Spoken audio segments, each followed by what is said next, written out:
Okay, this afternoon session, we'll cover lecture 3 on Vipassanā Bhāvanā. It's about insight meditation. Okay, so we'll continue. This one will be, I think, will not last more than 2 hours. It's a pretty short one.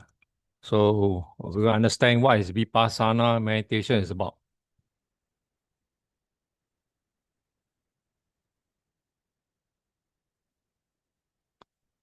Okay, by definition, Vipassanā Bhāvanā, the Pali direct translation into English is insight meditation.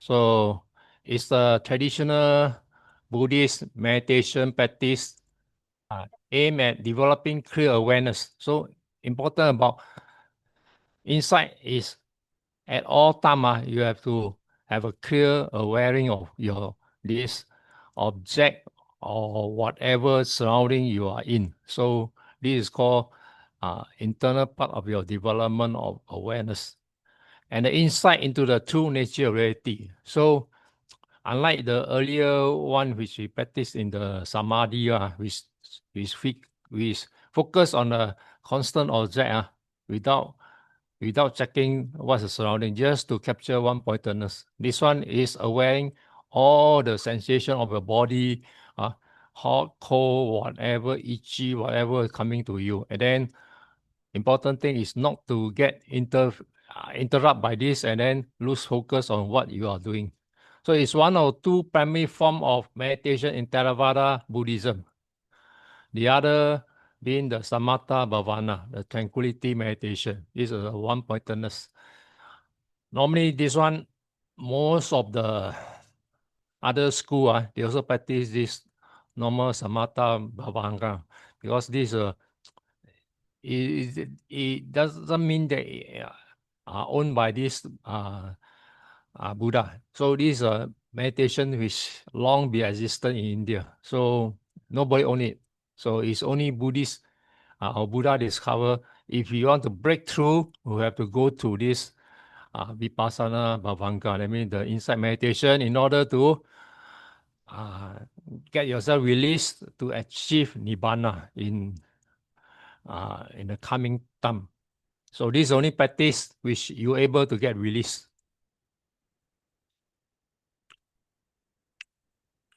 So we slowly run through what this is about, the key aspect. The purpose is to cultivate mindfulness, sati. Everybody already know about the satipatthana, about mindfulness. So at all times, we Buddhists, even when you're out of meditation, as a practicing Buddhist, you should be mindfulness, especially our speech, thought, and action. All these are daily mindfulness, which even after meditation, we have to be at all times constantly on the radar. Must make sure you are on. And the wisdom. So with mindfulness, you are followed by the wisdom of the Pana, which will come by after the earlier one when you perform. So by observing the impermanent. So Buddha talked about characteristic, the three impermanent characteristic. So this is the first thing everything observe, anything is about impermanent, anicca. I mean, nothing can last forever, especially our human life. At this second, I may be alive. Next second, I may not be around. So this is called impermanent. So everything is impermanent, constantly changing. There's no one thing fixed. Unlike other religions which claim eternal, there's no eternal. So everything is constantly changing. And then unsatisfactory, dukkha. Dukkha, the Pali word is more kind of specific word to define the thing which in our mind we wouldn't like. Okay, so this is called unsatisfactory, or they call suffering, or all kind of English term can be used. So these are nearest. Best to use dukkha is to describe everything, because dukkha, I think that our human is against it because we always like happiness, enjoyment, and as long as keep away from suffering, we will be a very happy person. So this is impossible because anicca will follow. Nothing lasts forever. And non-self, anatta. And in normal human, including other religions, they believe there's a soul. In Buddhist, there's no such thing as soul. We have only nama and rupa. Okay? So once these two are gone, we generate the next call after death consciousness or rebirth consciousness, straight away into the next realm or next life, whatever you are destined to go to. Okay, so this is we only Buddhists that practice this self. That I mean non-self, anatta.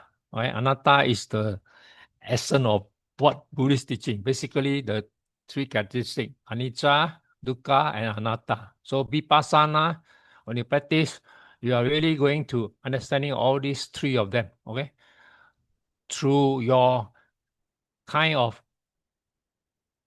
expectation experience through yourself. Your body is constantly changing. Okay, you sit long, you will feel the heat coming in. Okay, so all sort of things which you experience, this is called mindfulness of everything surrounding your whole rupa. And then the purpose is to break through. So we have break through the delusion, and finally we attain liberation, nibbana. This is the only way. There's no other way.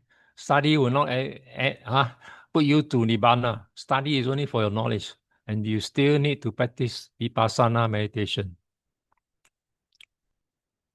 So as many of you practiced Vipassana before, so here is a rundown of what the matter is about. It's a mindfulness of your body, the feelings, and our mind. Our mind is a forerunner, is the most disturbing. Everything constantly changing. And then the mind is one of the things that if you're able to control it, then you are on the right path. Because our mind wanders and then we're not able to bring it back. And then mental objects. Mental objects, you think of something, then the objects start to come out in your so-called memory. So this is already we covered in the earlier one on the Satipatthana Sutta. So this is talking about mindfulness of body, feeling, and mind, and the mental objects. This is called Vipassana. So observing body sensation, you observe the breath, the similar thing as earlier, thoughts, emotion, without attachment or aversion. So when you keep noting of this thing, you whether you like it or wouldn't like it or whatever kind, you just look into it without any attachment to it. Okay, any attachment to it, I mean you are not free from there, or aversion, or you hate the thing. Okay, like sitting on the floor for too long. In aircon, it's okay. It's very getting colder and colder. But if you're sitting on the floor in a normal surrounding, you get hotter and hotter every minute, every passing minute. So that's why you go into meditation, you have to observe this. This thing will come, and after a while, you go off, then come back again to haunt you. So noting of this phenomena, what this thing happening throughout your surrounding body is called phenomena, as they arrive and pass away. So this thing will never there, hot will never stay there forever. You after a while, it just mentally you will pass away. So you see it's anicca. So nothing lasts long. Even suffering, you have to come to an end. The the following when the time pass by. So nothing lasts more than what you fear about it.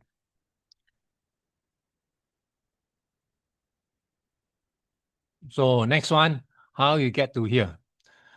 Before you come to this insight, you need to start from the very basic anapanasati, the mindfulness of breathing as a foundation. This is best by Buddha early start. When you all start practicing meditation, this is the early basic meditation samadhi method which you normally use. But there are others Buddhist school, especially in Thailand, there are many things on. Some even look at the candle, focus on the candle, all that thing, right? Depending on your master who is teaching you, right? So whichever school they favor on that. So normally we all start with mindfulness of breathing. Then there's another one, the body scanning. This guru, Goenka, he always asks you to observe body scanning to observe sensation because our this five faculty always at the radar, keep on scanning at all times. So it's a part, part of this anapasati, okay? And then next one, you need, when you sit for too long, then you get cramp, you get all sort of body pain, all that. You need to do another walking meditation to relieve your body pain. Okay, so nobody can sit 24 hours without moving. So there is no such thing one. Our thing of legs will get numb and all sort of thing will start to kind of haunt you. So normally when you go for retreat, after sitting, they will ask you to do walking meditation. So walking meditation, observe the movement of body and sensation. That means your walking step, and because when we do a normal walking, we never really focus on how to walk. You need to walk, you need to observe your movement every step, and then whether obstacle or not, especially walking on the road. If you are kind of mindfulness, you can see the obstacle on the road. Don't think that everything is clear. So if you have this practice to aware it, so you won't suffer from any fall if should there be any obstruction. And then the other ones nothing practice. Our mind without thinking or this sort of thing, mentally living experience like thinking, hearing, and feeling. These are our every by human nature when you're born. Unless you don't have a two-rooted one. If you are all born a three-rooted, where all these thing of thinking, hearing, feeling, all this come and haunt you. So you have to aware, especially during retreat. You have to think of all these things that will come and haunt you once or many times, up to your able to note the mentally what is this on. And then as you progress, you switch to the Vipassanā. When you are very accomplished in your this samadhi, you come to the Vipassanā one. You progress, you begin with concentration to stabilize. Right? That's the early basic foundation you need to do. And then you move to the insight, Vipassana, by observing the three characteristics of Tilakkhana. So basically, Vipassana is observing all these three characteristics which play a significant part in our life. So we need to observe everything, anicca, impermanent, and dukkha, and unsatisfactoriness. So everything, whether happy or pain or whatever that you dislike, this thing will never stay long. Okay, it will come. Then anatta, non-self. So if you keep on thinking of you and your body, then you have this problem of I cannot get away from yourself. You always think of your body. So human by self always stick to their own body. So we have the practice of anatta. So this is non-self. So after you practice Vipassana, by right, you should have reduced 6 craving and aversion. Okay, so you won't be so greedy, and you won't hate so much, or you won't like people mention anything bad behind you. All these things is of secondary to you. I mean, as possible, try to get rid as much as possible, but we can't get it immediately. It's a slow step.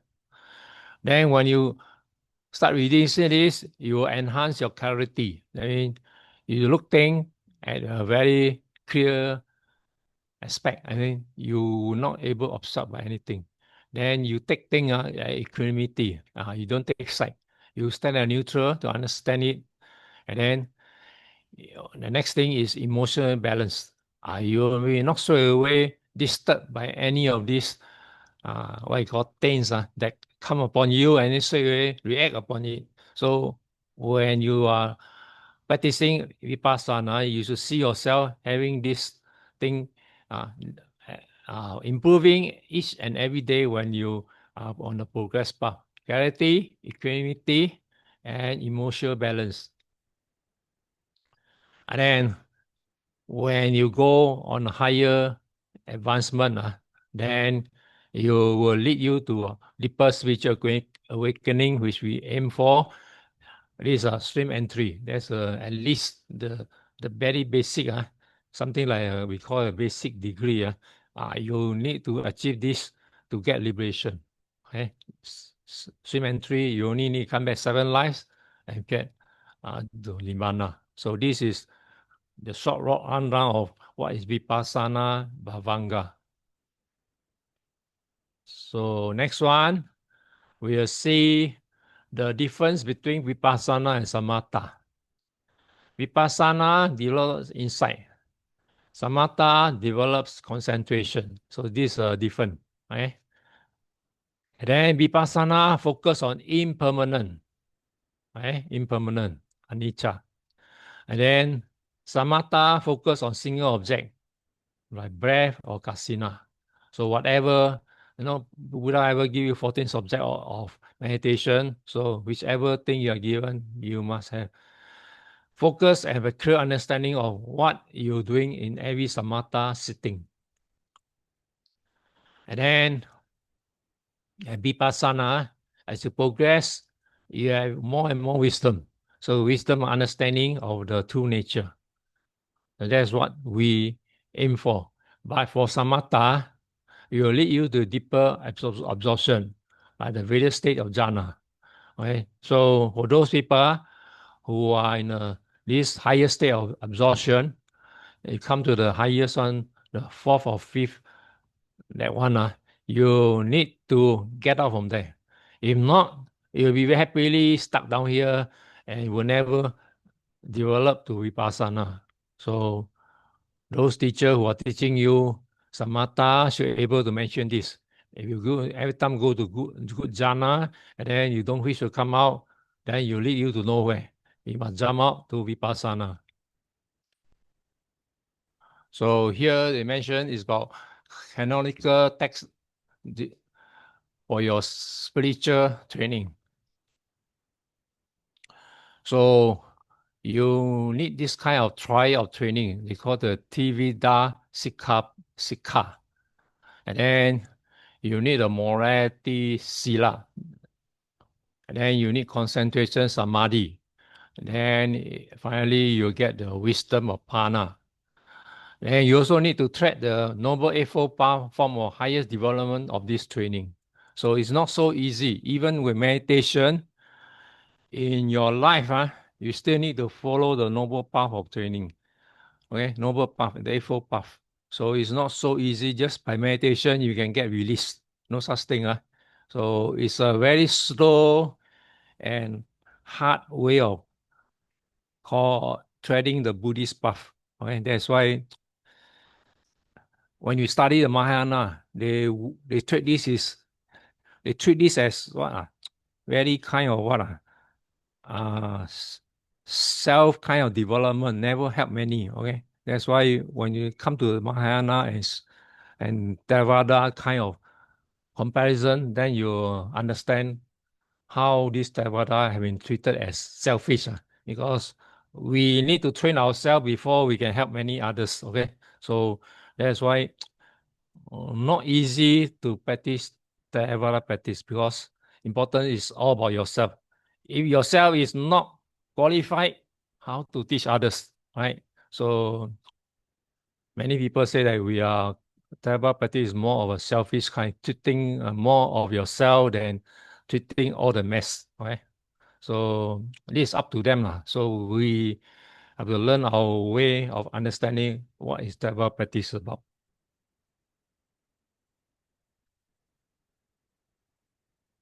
Okay, in Chula Vedala Sutta, the MN 44, they stated about the training of wisdom, the Panasika, and then right understanding and right thought. This is very important in the developing of insight. Okay? You need to have all these things present, okay, at all times.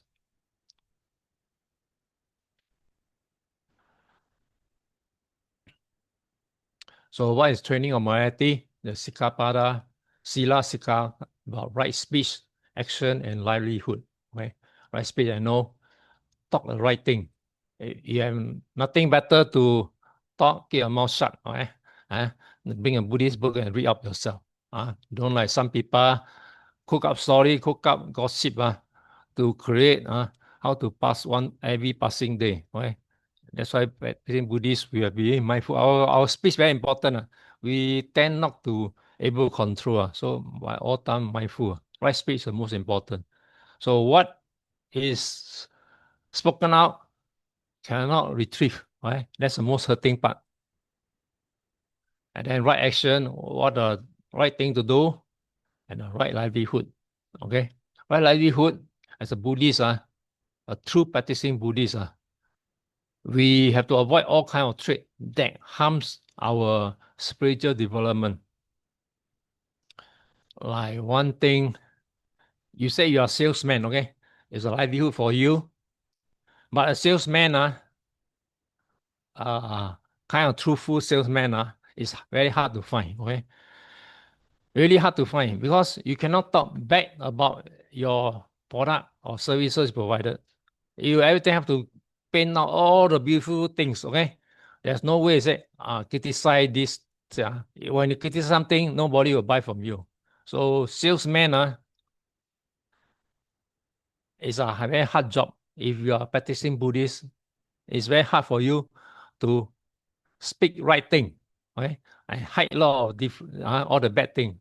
So this is a kind of thing which uh, even modern men, I tell some of my friends, they also say, and I don't need to be a human being, how to live and carry on living without telling lies. So this livelihood very important for practicing Buddhist. We must find the right kind of trait, right kind of things for you to do. Don't, if you know it's wrong, guilty conscious, please stop. Like me, last time I do part-time job as a real estate agent, not successful one because I feel very bad.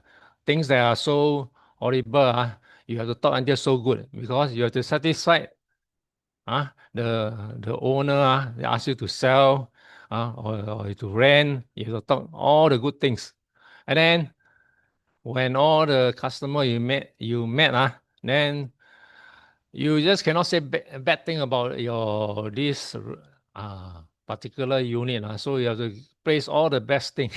Right? So it's a kind I find very guilty. So finally I left. About a year I left. It's a part-time job. So nothing harm me. So I find it very difficult, especially those young men and young women. They can do whatever fantastic they do just to clean the seal. Okay, I see that. I feel very, very, very, very bad. So when I was practicing Buddhist, be mindful of what kind of job you are doing.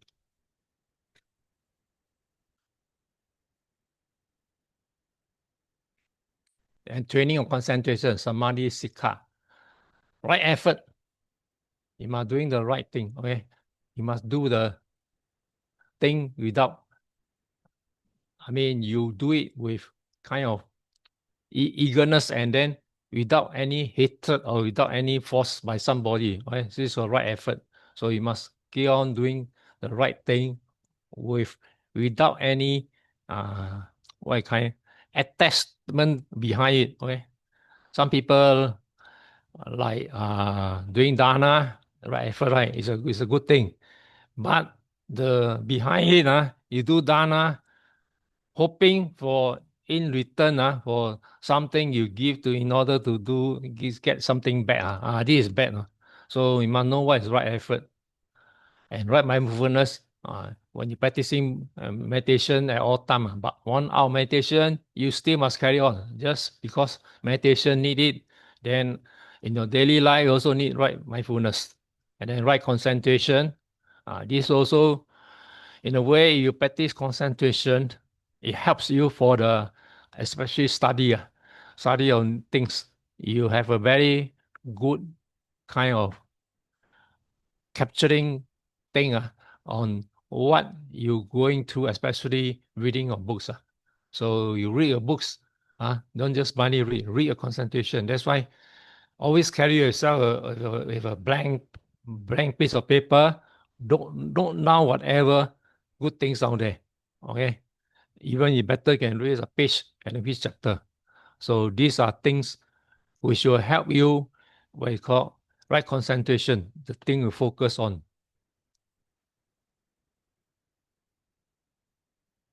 Well, we still need to go to the A4 path, which you all cover over the years.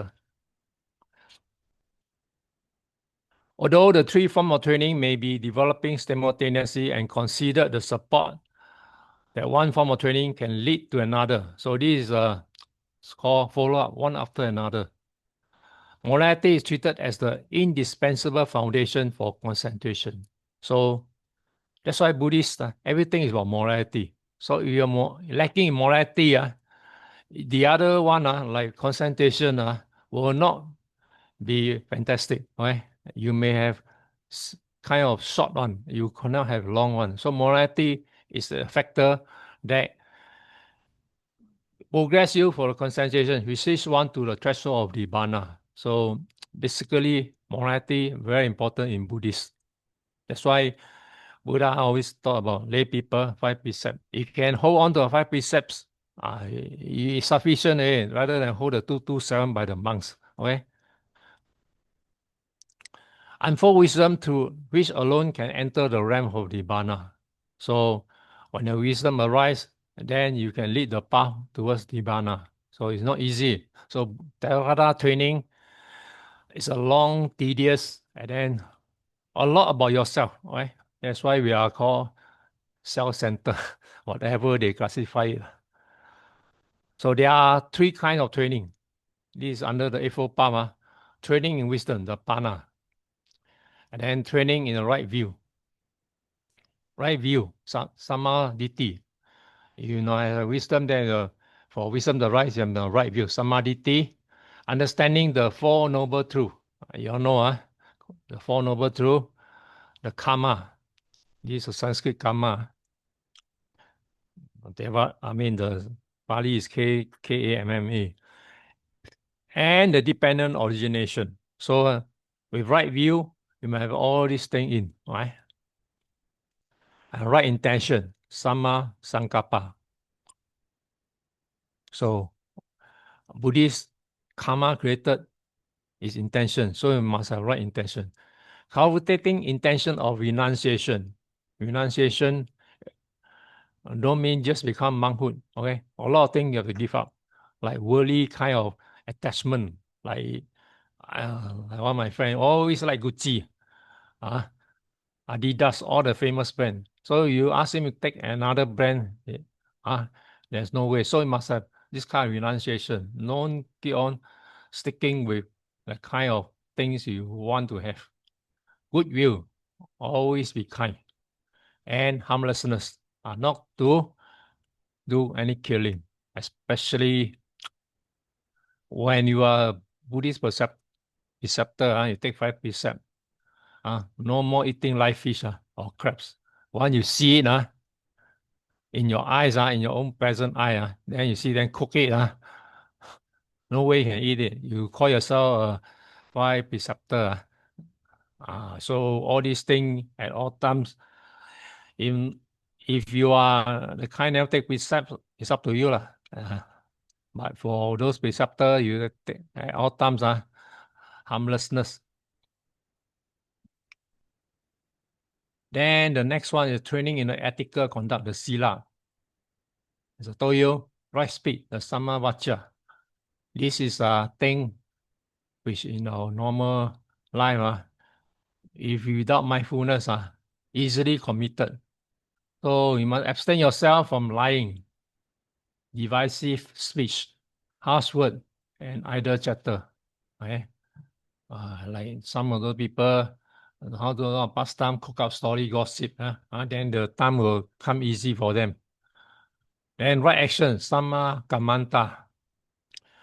Acting ethically by not killing, no stealing, or engaging in sexual misconduct. Okay? These are the right actions to do. If you are a teacher teaching children, please ask the children, don't, especially in some temple, they have sweet down there or things. Their children just simply take it. Taking without permission is stealing, right? So as a teacher, you should guide them and train them, telling them, whatever you take from the temple or anything, please ask the monk or whoever down there responsible. Say you are taking a sweet, okay? So this is to cultivate the young, or the term of stealing. And right livelihood, sama achieva, earning a living in a way that does not harm others. Right? That's why I told you salesman, very few honest salesmen. So this is a way you must, as a Buddhist, as a practicing Buddhist, you must choose the right livelihood, very important. If not, you deteriorate your kind of practices. And training in concentration, samadhi. So right effort, sama vayama. Right effort means doing the right thing. Okay. So especially when you study, you must put in right effort. You cannot have half-hearted one. Okay. Today on, tomorrow I got something on, cannot come, cannot. So this is a Buddhist training. You have to put the right effort, cultivating wholesome state and abandoning unwholesome one. I mean, when you need to be present in class, please present yourself. Don't give excuses, this one, that, or that is bad. Okay, so right effort. Everything you do must have right effort in order for you to attain success. Then right mindfulness. This is a similar thing in a samasati. Is present even in your so-called meditation, developing awareness of body, feelings, mind, and mental objects. So all these things will come to you as a layman, will come to you every day, every moment. So at all times, even when you are not practicing meditation, please aware of all this. And the right concentration, sama samadhi, achieving deep meditative absorption, jhana. Okay, this is for samadhi. So in samadhi, the main motive is to at all time to come to quickly to a deep meditative absorption, jhana. So if able to come to that, you can easily progress it to the Vipassanā. Because this is the only achievement you can have in the samadhi practice to get absorption, jhana.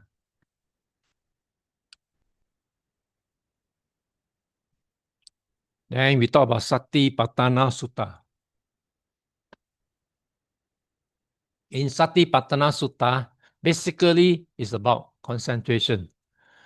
It's based on the 4 foundation of mindfulness. So this is the only way to all spiritual attainments, culminating in the realization of Nibbana. So basically, you need a very pure form of concentration.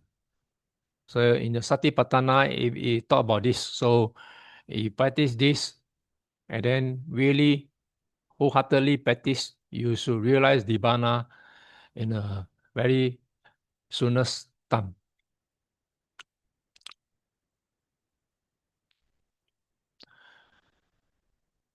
So mindfulness and concentration. So this mindfulness and concentration, both in the, especially the mindfulness is more on the, especially the the insight, and then concentration more on the samadhi.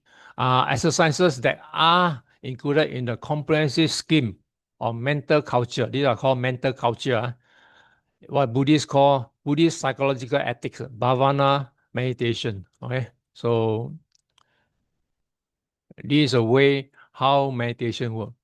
Basically, it's a science of mind. Okay, we need to have this to have high attainment.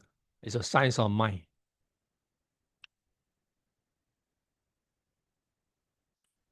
So we look into the word Bhavana. Bhavana. The Pali word is called Bhaveti, meaning producing. Okay. So by developing by means of thought, I mean the way our mind works is a thought, or cultivating the mind. So basically it's thought about make the mind think, make the right decision, more right things, think of right thing. Don't think of all the things which are unhelpful to your life. So meditation includes all methods of mind culture. So mind culture including subject and objects of consent of contemplation, what I call kamantana.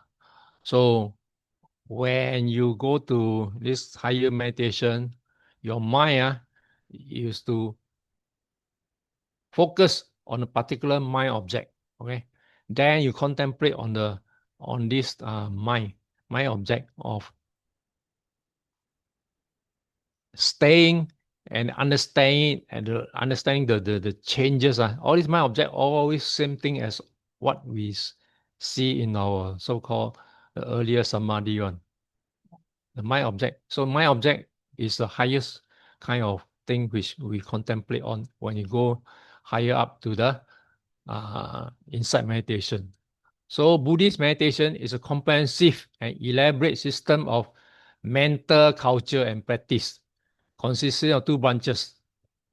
So basically tranquility meditation we are now call Samatha Bhavana, and insight meditation Vipassanā Bhāvanā.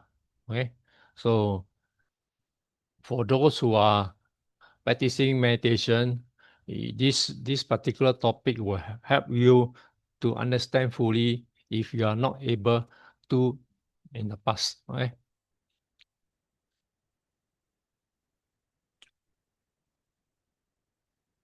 So come back again, samatha. Samatha basically is one pointedness of the mind. Cetasa ekagata. I mean, whether you are on a breath or you see a candle, your mind is focused on this particular object without interference from other things. Okay, that means your concentration is just one particular light or your breath, the breathing in and out, and how you breathe. So you take note of all this. These are early part of basic training on one object, extension of other thoughts. So the trouble is that many who are early part practice, when they do the meditation, many thoughts will come to go and I say hinder them. So this thought like, oh, what are going to eat tonight? Okay? And then wow, very uncomfortable sitting down here. So all these are thoughts which you have to erase off because your focus is just bring back your mind into one particular object. So tranquility meditation aims at achieving almost one-pointedness of mind. One-pointedness of mind, that's the most basic one. On a selected subject and elevate one concentration of the subject to an abstraction. So when you progress, then you know how this jhana will start kind of develop. Right? So jhana got many different person got different kind. Some even see light, okay? Light of this, light of that, okay? So it depends on your kind of concentration you have. In this process, one attains state of mental serenity and tranquility called absorption or called jhana. Okay, so when you achieve jhana, you are at peace. So you able to get to there, you feel a peace yourself, and then you are stuck to the particular jhana. So when you are attain to jhana, you destroy all defilement which are hostile to the spiritual progress. So don't be happy because this defilement will come and haunt you during meditation. So if able to attain jhana without disturbing, then you are on the progress. But all these things are temporary. Things do happen on and off, and develops factors that are salutary, bracket, jhanaga, okay, close bracket, and attains intuitive awareness. So samadhi is about awareness at all time. Okay, so this is one of the state where absorption is your attainment. As one attains the 5 absorption, one after another. So from one level to the 5th level is a slow progress. Okay, not immediate. You can one destroy a hindrance, the nirvana. We studied about nirvana earlier by means of a salutary factor, jhanaga, at each state. So at each absorption level, you will destroy a hindrance. Okay? So tranquility meditation is practiced by concentrating on a selected object or subject. So we also study the Visuddhimagga, give a list of 40 object meditation, right? Kamanta Dana. In the earlier years, the 40 listed object is down there. Okay.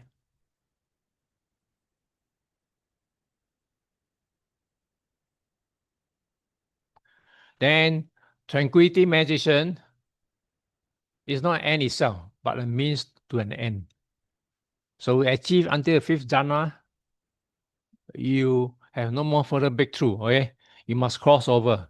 So many of the other, like the Brahmin, the Vedic one, or even the other samadhi teachers, they attain to this kind of samadhi, which they're able to practice. They attain the form of formless one.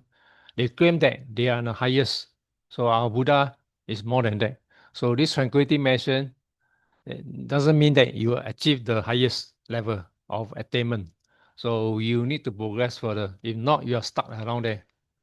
So the stillness of the mind established on the purity of thoughts provide a stable, conducive foundation for the developing of insight vipassana.